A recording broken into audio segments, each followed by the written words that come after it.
Ghostbusters Afterlife is here. Finally, I've been waiting for this for so long. I cannot tell you how excited I am to see this movie. I've got 3 tickets for tomorrow night, Friday night. I'm recording this Thursday night at 6 p.m. Central. You're probably seeing this Friday morning, so tonight, by the time you're seeing this, I've got 3 tickets.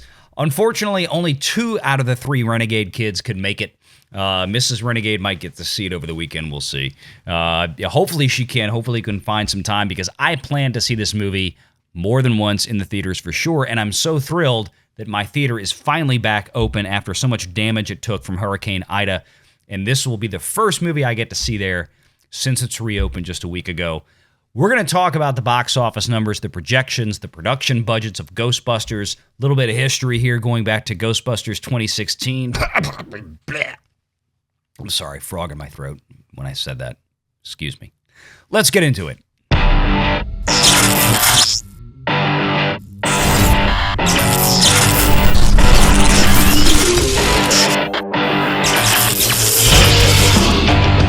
Renegade Online.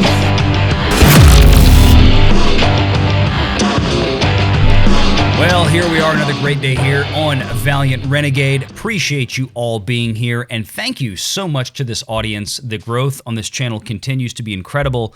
I am blown away by your support and your compliments and how much you have enjoyed the content that I've been putting out these last few months. I started on YouTube February 1st of this year of 2021. And we're at 2,050 subscribers as I'm recording this. It is absolutely blowing me away. Another 350 of you just in the last 27 days or so, 28 days. Just incredible. So thank you for being here. If you are watching this and not yet subscribed, I hope this will be the video that'll get you in. This community is growing, and I really enjoy this because, as always, we try to put Hollywood through the business and financial lens here on this channel. Do things a little bit differently. Always try to do things a little bit differently. So thank you so much. Make sure you hit the notification bell, the like button, and make sure you leave a comment before you check out today when this video is over after you've watched it, and share your thoughts because I always do my best to try to respond to as many comments as possible.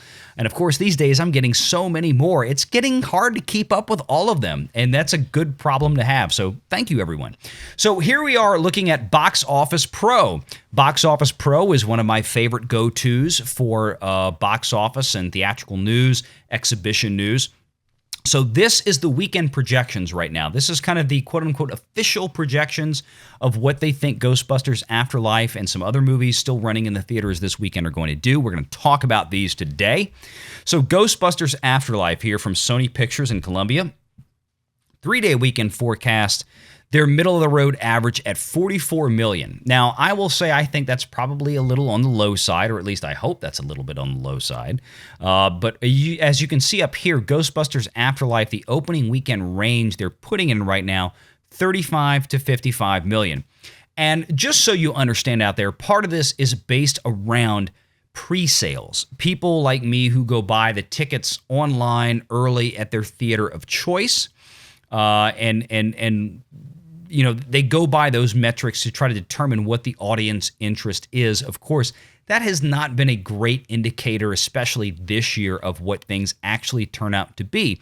We have seen a number of films this year that have overperformed projections by, in some cases, quite a bit. Things like Shang-Chi that, I'm sorry, even still, I have to say, unfortunately for Disney, according to their financial reports, confirmed my earlier videos that Shang-Chi indeed was a loss for Disney, and that wasn't surprising. But Ghostbusters Afterlife coming in at $35 to $55 million, I think it's definitely going to be on the upper end of that range. I'm hoping it actually beats that upper end of that range and makes it into the 60s. Of course, the last big movie we had come out, right underneath it, The Eternals right here. You can see Ghostbusters Afterlife. They're showing the average in between the 35 and 55 at $44 million. And Eternals suffering another 56% drop, coming in probably somewhere around $11.8 to $12 million. I think that might actually be a little bit high. I think Eternals might come in a little bit closer to the 11, maybe into the tens in terms of millions. We'll see. We'll see. That has been a boondoggle for Disney, as we have talked about here on this channel before. And again, I don't care about, my issue is not whether or not you liked the movie. If you liked Eternals, that's great. I am not going to try to take that away from you. That's fine. I have not seen it, full disclosure. Again, this is the first weekend I've had my theater back open since it has suffered some damage from Hurricane Ida. So I am looking forward to this Ghostbusters movie being my first foray back into the theater. But Eternals is going to be a boondoggle for Disney. They are going to lose probably a decent little bit of money on this. I'm thinking it might reach to the tune of $50 million, although it still has some room to go. But with the competition coming out, we're now entering the third weekend where it stands globally at this point. Not looking good for Disney at all. At all. And Disney did, again, I will reiterate, if you go back and watch my video from last week on Disney's earnings report, I did stipulate in there that Disney did indeed report a $65 million operating loss for the theatrical distribution division of that company, which included movies coming in from Black Widow, Shang-Chi, and Jungle Book included as well. That was before the Eternals came out. So just so everybody's clear. But let's go into Ghostbusters. So, we look at this and we say, let's say that this happens. Let's say it hits a $44 million mark in its opening weekend. Of course, this does not include its international releases. Now, Ghostbusters has never really been a big international title. Of course, the last time that we had solid Ghostbusters movies come out, 1984, 1989, Ghostbusters 1 and 2. Really, international distribution wasn't terribly much of a thing back then. Ghostbusters 2016, we'll get into that, of course. That was a complete dog pile for Disney, for Sony, for Sony. And yes, quite the boondoggle. So let's go back in history a little bit and talk about this. So what we want to look at first is Ghostbusters 2016. Let's make some comparisons here real quick, just for argument's sake. The theatrical performance of Ghostbusters 2016, worldwide gross for its entire theatrical run, $229 million. And yeah, that's terrible. Especially when we look down here, and this is key, because we want to talk about this, because we talk about the business side and financial side of things here. We put reality to fandom, right? We want to put some business and financial reality into fandom. Production budget of $144 million. And for all of my new subscribers, my new viewers out there, which there are a ton of you, and I appreciate you being here, I'm going to take a step back because we talk about this a lot on this channel, is understanding how box office metrics and financials work. And especially now, because we can't use pre-pandemic 2019 and before numbers really to apply to what we're looking at today, because the rental agreements with theaters, with studios and theaters have changed quite a bit since 2019. So what do I mean by that? So you got to remember is that we're looking at grosses here, right? $229 million in 2016 for Ghostbusters. So the easy thing to look at is to say, great, the movie made almost $230 million. The production budget was $144. This movie was a success. It made money. But it didn't. It actually lost money. Sony actually lost probably somewhere in the tune of $50 million on this movie. Let's talk about why. What you first have to understand is that the studios that make these movies do not receive that entire gross amount. So when you look at this number here of $229 million and you think, well, Sony made $230 million on this movie. No, they did not. The theaters do get to keep a piece of this. And over the course of an entire theatrical run, especially when you're talking about a global distribution, where theaters make more money in the States than they do in most international markets, especially if you consider China in that number, where they make about 25% of the gross. Theaters take home roughly, on average, around 50% or so of the total global grosses. This is what they take home after they leave their portion of the sharing with the theaters who exhibited their movies. When I say theaters, of course, I mean AMC and Regal or if you have a Marcus Theaters and Movie Tavern, Cinemark, things like this, IMAX, all this kind of stuff, these folks do get to keep a piece of that pie. So when you look at this and you say, well, shoot, if Sony took home 50% of that, they really only took home about maybe 115 to 120. If you go on the high side and assume a little bit higher domestic gross than international, maybe they took home 130 to 140 million of that 229. Well, if the production budget down here is 144, right off the bat, we know that that math doesn't work, and that's a loss right there. You also have to include, and this is where most people forget, things like global P&A. That's print and ads, or print and advertising. That's global marketing. That's the money that a distributor or studio will spend to advertise to the public that this movie or this picture is coming out. When you see that television commercial or you see that ad on the homepage of YouTube or Google or Yahoo or any of these kind of things, when you see these web ads pop up on your favorite website for Ghostbusters, all of that costs a significant amount of money. And you have to then extrapolate that not only for the US, but in multiple territories where they release the movie around the world.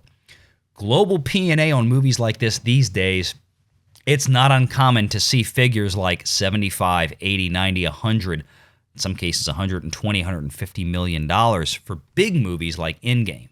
So Ghostbusters 2016, you can pretty much assume that Sony distributors spent probably on the order of around 60 to 70 million dollars on this kind of movie, advertising it.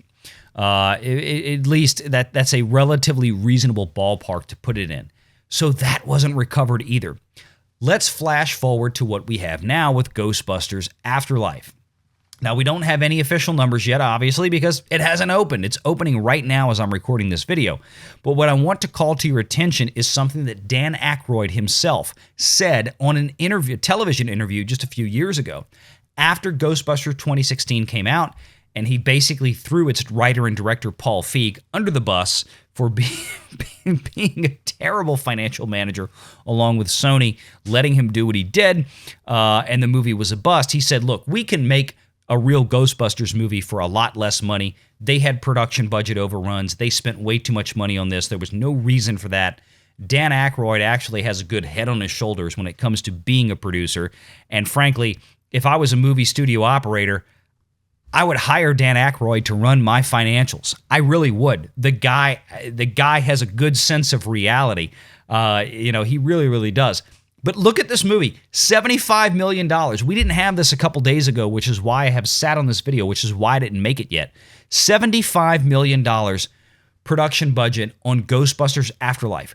Literally almost half of what they spent 5 years ago to do Ghostbusters 2016. Now, granted, Afterlife, this movie was shot pre-pandemic. This movie has sat around for a while. We can also reasonably assume somewhere in the neighborhood of maybe an extra $4 to $5 million in additional holding costs for the interest it would have cost for the financing of this movie. So usually when studios produce movies, they're not coming cash out of pocket. They get financiers. They go to big banks or commercial lenders. It might be JP Morgan Chase Bank. It might be a private equity lender. But there's an interest rate attached to that. And with the extra year they've had to sit on this movie in the can, that is an additional cost. So factor that in. Put this production budget up to now maybe $80 million with that interest financing cost in. If we want to be reasonable about it, thinking 5%, which is a reasonable rate these days for this assumption. But here we are. And let's assume, I think reasonably, another $75 million or so that they would have now spent or committed to in global P&A or marketing. So let's say the all-in cost for this movie is somewhere in the ballpark of 150 to 160 million. So this movie needs to reach somewhere on the order of 300 million or so globally to really break into a solid profit territory. One of the things about Sony that is different than a lot of other studios right now that I want to draw your attention to is that Sony has been consistent with their commitment to theatrical exclusive releases with very few strings, if any, attached. Meaning, in other words, Disney right now, for example, with Shang-Chi, with the Eternals, they've only committed to 45 days to theatrical windows. They are then almost immediately dumping these films onto Disney Plus for free, for no extra charge, right? When you look at Warner Brothers, for example, which we have talked about extensively here, the Warner Brothers model of dumping movies day and date onto HBO Max, Godzilla vs. Kong, Mortal Kombat, Dune, most recently, which I loved Dune. But, they released that day and date on HBO Max. These studios, when they put strings attached to these, they're not getting the same rental agreements as Sony Columbia Pictures, who is putting their movies into theaters with no strings attached. So Sony's probably getting much more favorable terms, much more akin to the pre-pandemic, the 2019 type of deals versus a Sony or a Warner Brothers at this point, because they're not committing to the same type of terms. They're giving theaters more free run with these movies, in other words. Because let me put it this way.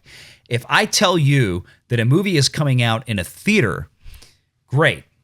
If I then tell you that same movie is then coming out 30 days later on premium video on demand, you're going to stop and think, well, wait a minute. Do I really need to take the time to go out there and see this in the theater? Or do I just want to wait the 30 days? There is a certain segment of the audience that's going to do that. So you have to look at it from that standpoint, and that's why these theaters are not giving everybody equal terms right now. They never have. But certainly when they're doing this kind of trickery with premium video on demand or day-and-date releases, this is mucking up the works for theaters. But Ghostbusters Afterlife, I would say percentage-wise, probably has a much lower threshold to reach profitability than a current Warner Brothers movie or a Disney movie.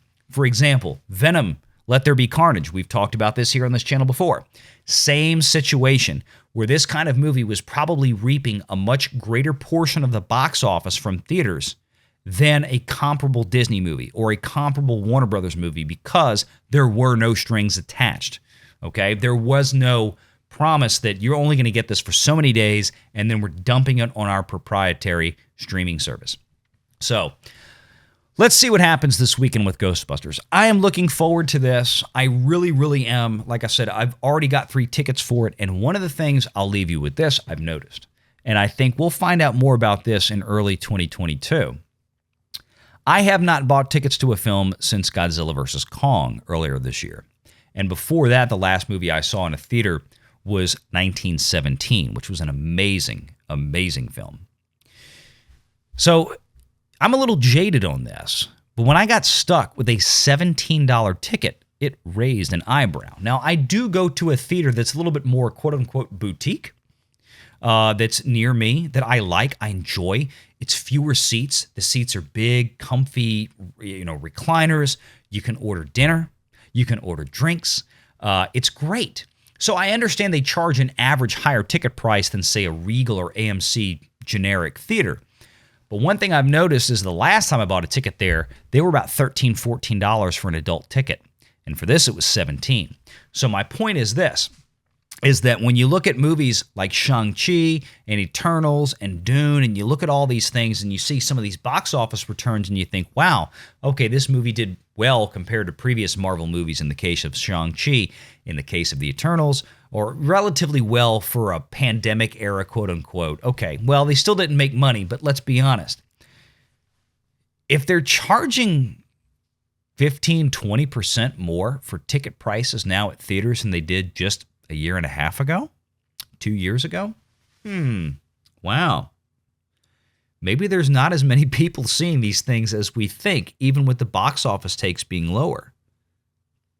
Something to think about. Might do a video on that one. Stay tuned. Let me know if you're going to go see Ghostbusters this weekend. I am looking forward to this, and I think when I get out the theater tomorrow night, I might just do a quickie little, phone video, maybe with the Renegade kids. What do y'all think? Should I do that? Let's give some instant reactions. Might be fun. Until next time, take care. Make sure you leave a comment, hit that subscribe button, that like button, hit the notification bell. Good to see everyone.